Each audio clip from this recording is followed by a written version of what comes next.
किसान, बदलते भारत की शान। डीडी किसान, बदलते भारत की शान।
कैसा हृदय विदारक मंजर है, मछलियों से लग गई हैं आंतें, खेत अभी भी बंजर है।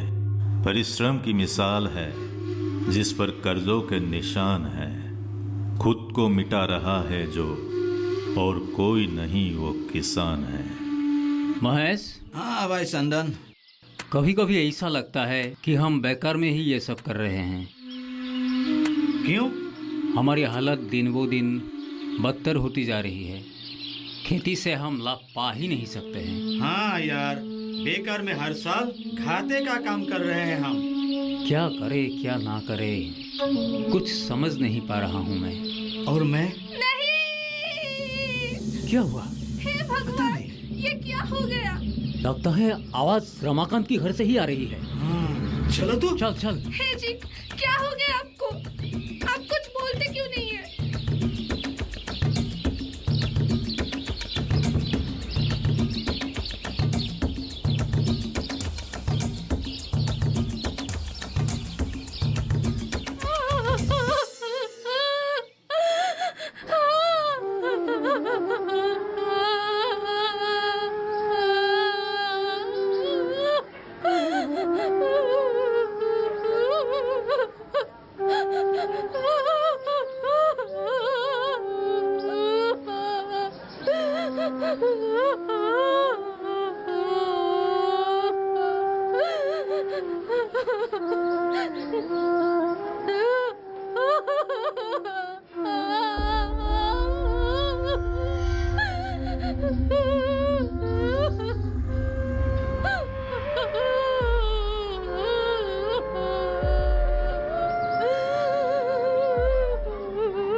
लोगों को समझ में नहीं आ रहा है कि दरअसल हो क्या रहा है।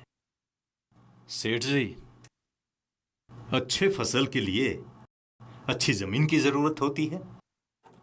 अगर जमीन में जान नहीं होगी तो फसल भी अच्छा नहीं होगा। यही बात हमारे गांव के मुखिया जो है ना, केशव जी, लोगों को समझाने की कोशिश कर रहे हैं, लेकिन लोगों को उनकी बात समझ में ही नहीं आ रहा है।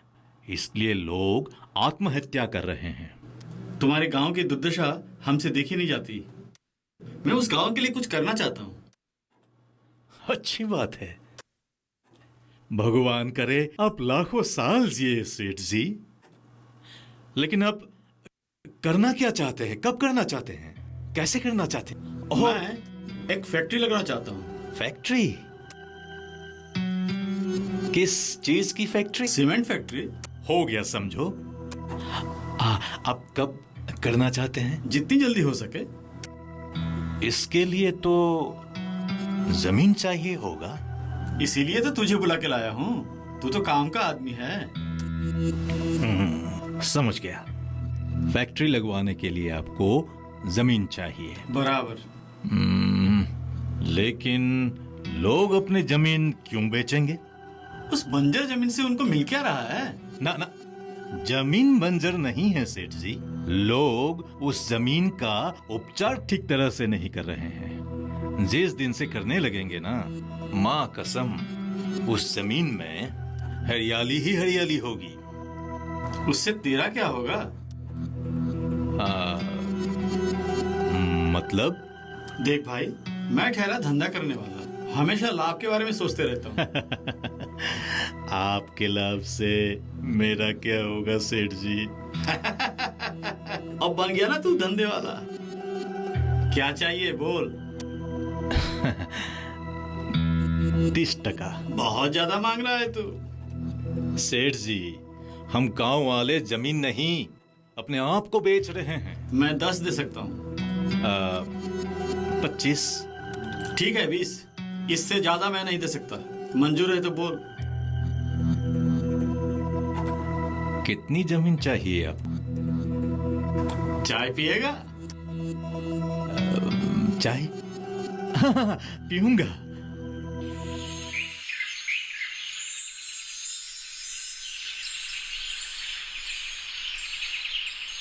उससे मैंने कितनी बार कहा था कि रमाकांत, खेती बाड़ी का काम छोड़, बंजर जमीन है, अच्छा ग्राहक मिला है, बेच डाल।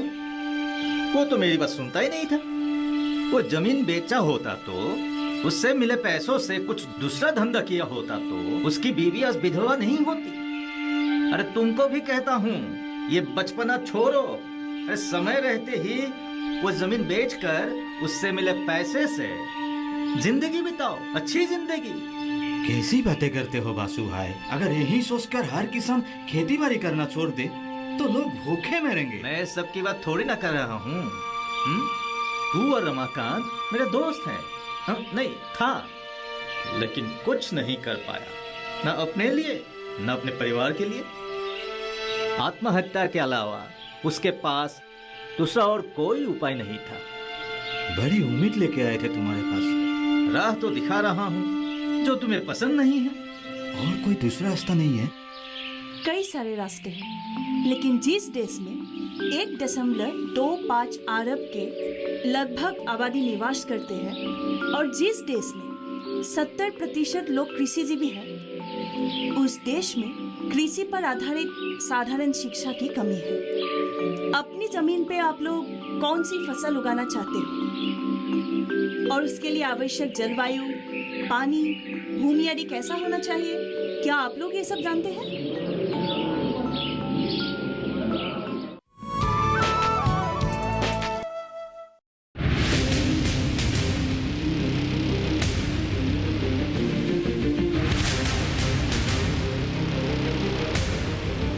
जब तपती है धरती, सूरज उगलता है आग, ठंड में जब सर्दी जमा देती सबके हाल, सब छुप जाते अपने अपने घरों में, तब बाहर निकलता सिर्फ एक इंसान, भरने के लिए हम सबका पेट, खून को पसीने की तरह देता बहा, थक जाता, झुलस जाता, हो जाता बीमार, तब उसकी सेहत का ध्यान रखता सिर्फ डीडी किसान।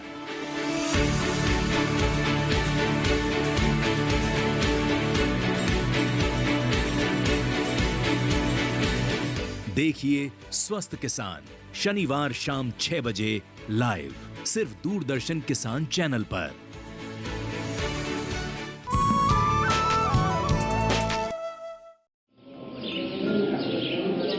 जानना क्या है दीदी, फसल को पानी और खाद की जरूरत होती है, जो हम देते भी हैं। इसके बावजूद हर साल उत्पादन में कमी ही होता है। कमी क्या, फसल ना की बराबर होती है। भारत जैसे कृषि प्रधान देश में किसानों की आत्महत्या एक बहुत बड़ी समस्या बनकर उभरी है। ज्यादातर छोटे किसान कर्ज लेकर खेती बाड़ी करते हैं और कर्ज चुकाने के लिए ये बहुत ही जरूरी होता है कि फसल अच्छी हो। किसानों की सारी मेहनत बर्बाद हो जाता है। जब फसल बर्बाद हो जाता है, वर्ष भर खाने के लिए भी कुछ नहीं बचता और साथ ही साथ कर्ज चुकाने का बोझ तो अलग। काल की बात है दीदी, मेरा दोस्त रमाकांत, उसने काल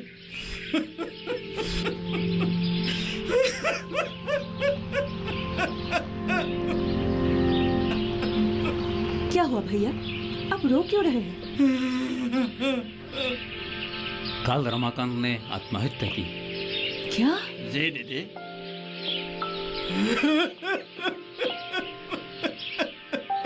खेद है मुझे। आप किसान ही हमारे अन्नदाता हो और आज हमारे अन्नदाता ही असुरक्षित है। कितनी शर्म की बात है। कैसे हुआ ये सब? वही भूखे पेट और कर्ज का बोझ। पता नहीं इस विपत्ति से हमें कब छुटकारा मिलेगा। बहुत जल्द, इसलिए तो मैडम आए हैं आपसे बातचीत करने। इस समस्या का समाधान निकालने में मैडम आपको पूरी मदद करेंगे। खेती एक गतिविधि के तौर पर हमारे सकल घरेलू उत्पादों में करीब 6वां योगदान करते हैं तथा हमारे जनसंख्या की अधिक भाग अपनी आजीविका के लिए इस पर निर्भरशील है, जैसे कि आप सब। लेकिन बिगड़ती मिट्टी की सेहत चिंता का विषय बन गया है और तथा इसकी वजह से कृषि संसाधनों का अधिकतम उपयोग नहीं हो पा रहा है। उर्वरकों का असंतुलित उपयोग, जैविक तत्वों के कम इस्तेमाल तथा पिछले वर्षों में घटते पोषक तत्वों की गैर प्रतिस्थापना के परिणाम स्वरूप देश के कुछ भागों में पोषक तत्वों की कमी हुई तथा मृदा उर्वरता भी घट गई। मिट्टी के सेहत के बारे में नियमित अंतरालों पर इसका आकलन करना आवश्यक है, जिससे कि मिट्टी में पहले से ही मौजूद पोषक तत्वों का लाभ उठाते हुए किसान अपेक्षित पोषक तत्वों का इस्तेमाल सुनिश्चित कर सके। फसल के लिए सबसे ज्यादा जरूरी होती है मिट्टी। यदि मिट्टी की क्वालिटी सही नहीं होगी तो फसल भी सही नहीं होगी। मृदा स्वास्थ्य कार्ड योजना भारत सरकार द्वारा लाई गई एक स्कीम है। इस स्कीम के तहत सरकार की किसानों के लिए एक सॉइल कार्ड जारी करने की योजना है, जिसमें किसान को मिट्टी की गुणवत्ता का अध्ययन करके एक अच्छी फसल प्राप्त करने में सहायता मिल सके।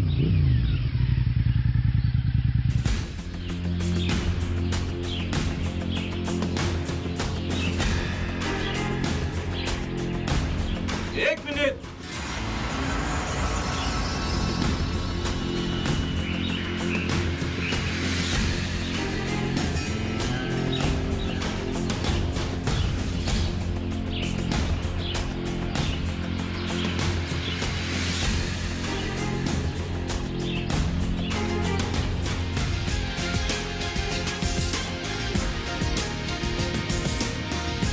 क्या हो रहा है ये सब? देखो भैया, मैंने आपसे नहीं पूछा क्या हो रहा है ये सब। आप कौन? सवाल मैं कर रहा हूँ, जवाब आपको देनी है। क्या हो रहा है ये सब? यहाँ एक जरूरी मीटिंग चल रही है। मीटिंग करने के लिए परमिशन ली थी? परमिशन? देखिए, हम सरकारी लोग हैं और यहाँ आप लोगों की भलाई के लिए आए हैं। परमिशन ली थी? किसकी?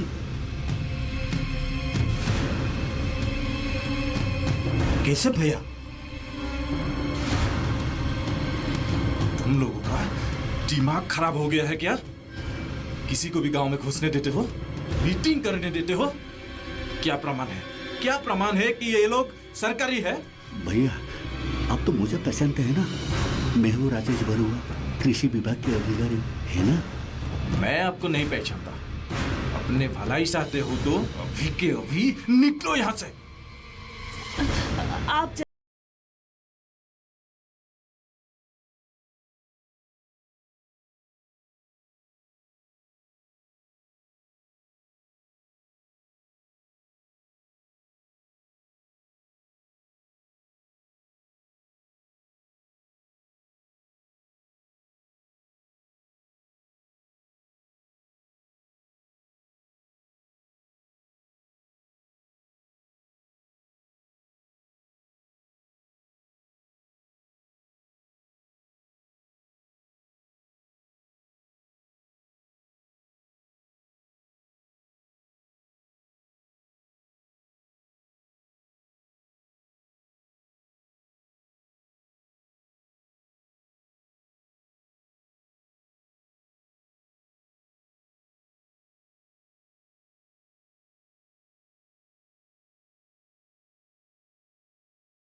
कैसे हो आनंद भैया, कहीं जा रहे हो? अरे केशव, हाँ वो अच्छा, एक आज गांव में कुछ हुआ था क्या?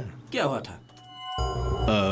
सुना है वो कृषि विभाग के लोग हमारे गांव में तुम्हारे इजाजत के बिना ही कुछ मीटिंग वीटिंग कर रहे थे। हाँ, सही सुना। और ये भी सुना है कि तुम्हारे साथ उनकी हाथापाई भी हुई थी। किसने कहा आपको? नहीं, ऐसे ही कहीं सुनी बात है। आनंद भैया, मैं भी चाहता हूँ कि इस गांव की तरक्की हो। हाँ। उनका काम है लोगों को सरकारी योजना से परिचित कराना, लोगों तक योजनाएं पहुंचाना। बेशक करे, हम भी उनकी मदद करेंगे, लेकिन कायदे से। मतलब? गांव में इतना कुछ हो रहा है और हमें पता भी नहीं। बात तो 16 आना सही है। ये जो सरकारी अफसर लोग हैं, कभी हमारे गांव के भलाई के लिए कुछ किया है? कभी नहीं। तो फिर आए क्यों हैं हमारे मदद के लिए? राज क्या है मैं बताऊं? हाँ? पैसे, वो सारे पैसे जो सरकार की तरफ से हमारे लिए आए हैं, लेकिन हमें कभी मिलने वाले नहीं हैं। शायद आप ठीक कह रहे हैं। ठीक नहीं, यही सही है। सरकारी अफसरों को तुम कभी ढीला मत छोड़ना। समझ रहे हो ना? जी। सुना है ये नई अफसरनी बड़ी कड़क मजाज के हैं। सबक सिखाना होगा, समझाना होगा उसे कि हम गांव वाले उसकी बहकी बहकी बातों में आने वाले नहीं हैं। ये हुई ना बात।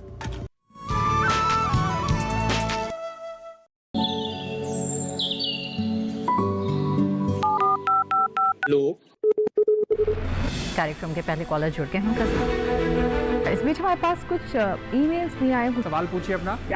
में जो मकान पैदा करेंगे, इनमें कौन सी सावधानी बरतनी है? गर्म इलाकों के लिए आप HRM 99 इनसे आप कुछ फल ले सकते हैं। जैस्मीन के पेड़ पे जैस्मीन फल निहार। उसको पूरी खुली धूप चाहिए। फसल में कीट लगा हो या कोई बीमारी, पशुपालन में हो कोई दिक्कत या चाहिए कोई जानकारी, फोन उठाइए, नंबर मिलाइए और कहें हेलो किसान।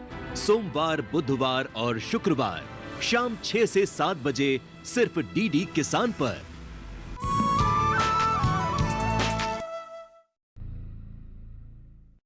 बाप रे, बल बल बचे हैं हम, और थोड़ी सी देर कर देती तो न जाने क्या हो जाता। क्या हो जाता मतलब? वो अकेला था। फिर भी किसी को हिम्मत नहीं हुई तो उसको रोक सके। पर क्यों? बदकिस्मती से वो इस गांव का मुखिया है, पढ़ा लिखा भी है। पढ़े लिखे लोग क्या इस तरह से पेश आते हैं? उसका वो है मैडम। उसका वो है मतलब मैं समझी नहीं। अब समझे नहीं? उसका दिमाग थोड़ा ढीला है, कब चढ़ जाए किसी को पता ही नहीं। तो अब क्या करें? क्या करेंगे ना, जान है तो जहाँ है और गाँव है वहाँ करेंगे। हम एक आदमी के लिए इन गांव वालों को क्यों छोड़े? ये तो नाइंसाफी होगी ना। तो क्या अपनी जान को फिर से जख्म में डाले? मुझसे तो नहीं होगा मैडम। राजेश जी,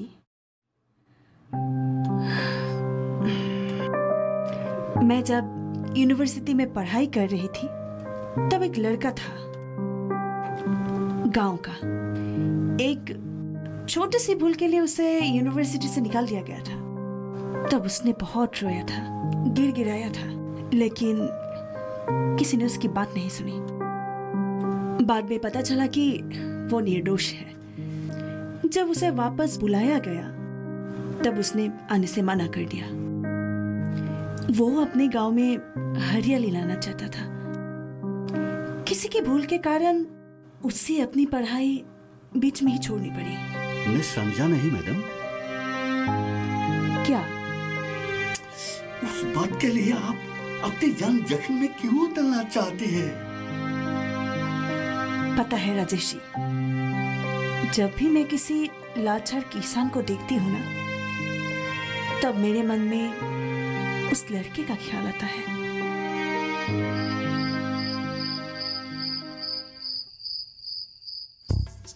हेलो आनंद भैया। हेलो आनंद भैया, अनर्थ हो गया है। अनर्थ हो गया है? क्या हुआ है? क्या नहीं हुआ है? क्या नहीं हुआ है मतलब? अरे ऐसा होने से तो हम बर्बाद हो जाएंगे। अरे बताओगे विवेक कि हुआ क्या है? अरे भैया गांव में एक मीटिंग होने वाले है, तो उस एग्रीकल्चर डिपार्टमेंट से एक अफसर नहीं आई है। तो इसमें घबराने की कौन सी बात है? वो घर घर जाकर लोगों को इकट्ठा कर रहे हैं। इसलिए सरकार का एक नई योजना है, मृदा स्वास्थ्य कार्ड योजना। इससे क्या होने वाला है भाई? किसानों को अपने खेत के बारे में सब कुछ पता चल जाएगा। उस हिसाब से अपने खेत में खाद डालकर अच्छी फसल मिल जाएगी। अरे ये सब बात छोड़, एक अच्छी खबर है। चंपक लाल जी हमारे गांव में एक सीमेंट फैक्ट्री लगवाना चाहता है। सच? अरे तू एक काम कर, तू आज ही से जमीन जुगाड़ने लग जा। अरे आनंद भैया, आप कब तक आओगे? आ ही गया समझ। अरे ये भी तो पता लगवाना है उस अफसरनी का इरादा क्या है। हाँ, हाँ, अच्छा अच्छा।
जब से सरपंच बना है दिन वो दिन अहंकारी होता जा रहा है। मैंने तो पहले से ही बोला था, पढ़ा लिखा है तो ठीक है, लेकिन उसका गुस्सा। जब भी मैं कोई सरकारी अफसर देखता हूँ ना, मेरा खून खौल उठता है। लेकिन सरेआम एक महिला का अपमान करना क्या उचित था? ये कैसे बदतमीजी है? देखिए, यहाँ किसान सिर्फ फसल उगाते हैं, वे उसमें खाद डालते हैं, सिंचाई करते हैं, लेकिन मिट्टी के गुण के जांच में लापरवाही बरतते हैं। जबकि किसी भी फसल के पैदावार में मिट्टी के गुण सबसे अहम भूमिका निभाते हैं। पता है मुझे,